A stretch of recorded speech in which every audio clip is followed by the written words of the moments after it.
On s'est rencontrés sur un lieu où il y avait une petite boutique. Et j'avais fait un jeu où il fallait quand même essayer d'ouvrir un peu les yeux et de découvrir qu'il y avait sur un poteau dans la rue un totem. Le jour de Noël, celui qui venait avec une pince, il avait le droit de couper et de l'emporter chez lui. Moi, fallait qu'il fasse l'effort de venir avec une pince. Et qu'il revienne surtout pour boire un coup avec nous le jour de Noël. Donc ce jour-là, c'est Blandine qui est revenue. Donc elle a coupé, elle a récupéré. Et le totem est chez elle. En plus, le totem est rose et 3 mois après ou 4 mois après, En février, ouais. en février, elle met, ouais, ou 2 mois après, voilà, elle met sur les poteaux dans la rue en venant du marché jusqu'ici, jusqu'au lieu où on va exposer, des mots, fait une phrase tricotée sur fond rose, écrit en blanc. Et donc c'est presque le même rapport couleur que le totem qu'elle a récupéré. Et c'est le chemin pour venir ici.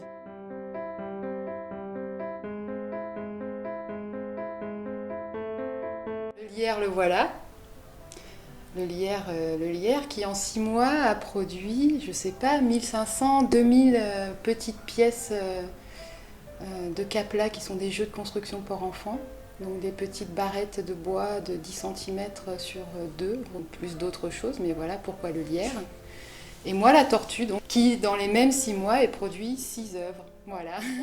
6 mois, 6 œuvres, 6 mois, 2000 œuvres.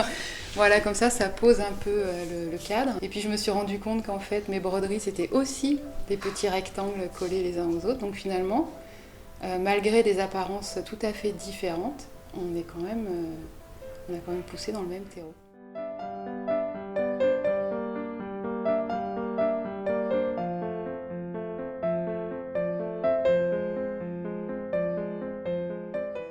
Il y a beaucoup de choses où on est dans la même démarche, mais pas du tout avec la même technique. Elle va travailler peut-être 50, je sais pas, je dis n'importe quoi, 50 heures sur une grande broderie. Moi, j'ai travaillé 5 minutes sur un petit bout de bois. Donc, on savait qu'on allait bien se compléter parce qu'elle faisait en même temps, ça peut faire chaud, froid. Moi, j'ai beaucoup de couleurs. Sur les broderies, il y en a un petit peu moins, c'est beaucoup plus sobre. Et en même temps, il y a plein d'endroits où on se retrouve, et dans le rapport à la femme, parce qu'on on se retrouve, moi j'ai le même rapport au corps de la femme que je montre toujours nu. Les personnages sont tout le temps nus pour être, je veux dire, un rapport direct avec les gens. Et elle c'est pareil, elle a un rapport comme ça, direct à... Voilà, on est tous comme ça. Le tissu de coton c'est comme un tissu de chair et que quand on le trafique, quand on le manipule, quand on veut le contrôler, le maîtriser, le changer, quand on pense que l'image va suffire à nous apporter plus, eh ben, je fais pareil avec mes broderies. J'ai création, procréation. Je me suis accaparé la création qui, pendant longtemps, est restée le domaine des hommes aussi, c'est vrai. Et c'est vrai que la maternité, ça a éveillé chez moi la conscience de faire partie du genre féminin, bien que je le savais quand même. Mais enfin, il y a eu quelque chose de supplémentaire sur la situation des femmes, malgré tout, la position des femmes. C'est pour ça que j'utilise des choses qui font partie du temps passé, des femmes qui brodaient des dimanches entiers leur future dot, qui faisaient leur trousseau, et qui ont engendré des enfants, des filles aussi, qui ont soufflé un peu un vent de liberté. Et on a acquis une forme de parité avec les hommes, et aujourd'hui on se pose en tant qu'objet. Et donc c'est vrai que tout ça, ça me questionne beaucoup. Il y en a une de broderie qui pourrait être sa petite, qui est juste sur le côté, C'est ma fille, ouais. avec la petite phrase qui est à côté, ça donne des frissons, tellement c'est... Sensible. Ah oui, c'est... Donc moi, dans le rapport des jeux avec les garçons, des couleurs et cette espèce de... Comme les yeux de mes personnages, c'est les yeux de mes enfants. Ils ont toujours les yeux comme des billes ouverts et ils sont curieux de tout, ils peuvent être timides sur certains trucs, mais ils voient les choses. Ils voient les choses et ils ont pas peur. Ils ont pas peur des yeux.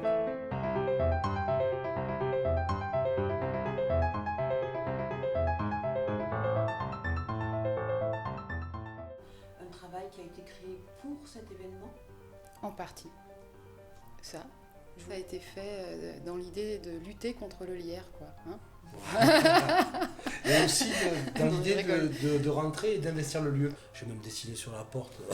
Un lierre, Voilà, j'ai ça se confirme. fait un dessin de 7 mètres de long qui est dans une cloche en verre là-bas, mais si je l'allonge, voilà, c'est... Donc là, j'ai été contenu. Mais ça me va très C'était bien. auto-contenu. Et oui, mais je sais qu'il fait 7 mètres. Une idée pour cette ville? Ah oui, on avait eu. Ouais, bah, ouais, l'idée d'un lieu. d'un lieu. Et Moi, c'était la distillerie, lui, c'était le souk. l'épicerie. C'était l'épicerie, la distillerie, c'est tout à fait nous ça. Un C'est truc la poésie, de foisonnement, un lieu Moi, c'est de la- croisement, de rencontres, d'échanges où on pourrait créer et inviter des gens à créer aussi. Et Moi, je fais des voilà. boîtes de concerts d'artistes. Et... toi, Voilà, tu- partager, diffuser de l'art.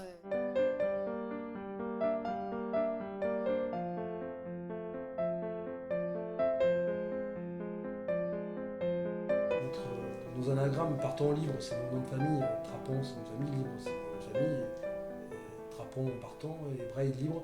Et il y a l'idée de partage avec.